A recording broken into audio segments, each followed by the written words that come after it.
السلام عليكم ورحمة الله وبركاته. معنا الضيف اليوم فضيلة الشيخ أحمد حنظلة، هو عضو في مجلس البرلمان البنغلاديشي وله باع في مستقبل السياسة البنغلاديشية، فنبغى كذا كلمات حلوة إن شاء الله نسمعها منه، فليتفضل مشكورا. وعليكم السلام ورحمة الله وبركاته. شكرا جزيلا أستاذ عبد الله، مرحبا بك في بنغلاديش.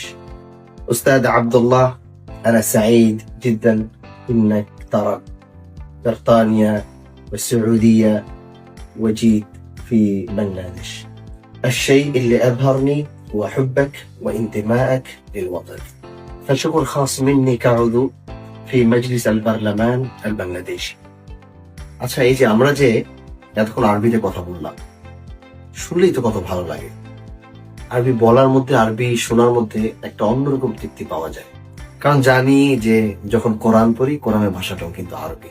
আমরা মনে করি আরবিটা অনেক কঠিন, আর এখন যারা নিউ জেনারেশন আছে ওরাও আমি দেখেছি যে তারাও আরবি শিখতে চায়, আরবি বলতে চায়, আরবি পড়তে চায়।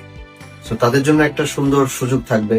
আমার ফ্রেন্ড, ও মাশাআল্লাহ মদিনা থেকে গ্রাজুয়েশন করে আসছে, 12 বছর একটা এক্সপিরিয়েন্স আছে।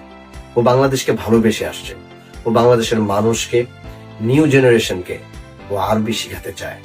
তো আমি তাকে ওয়েলকাম জানিয়েছি। এই জন্য আমি আর বেশি লম্বা কথা বলবো না, আমি ইন ডিটেলস হয়তো সবকিছু এখানে দিয়ে দিব।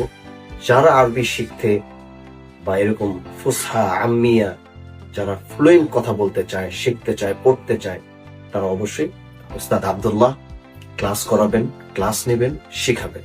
যারা আগ্রহী থাকবে তারা অবশ্যই, যারা আরবিকে ভালোবাসে তারা অবশ্যই যোগাযোগ করে এই কোরআনের ভাষা আরবিটা যে কত আনন্দ লাগে বলার মধ্যে, যাদের এটা ইচ্ছে করে, মন চায়, তারা অবশ্যই এটা করবে।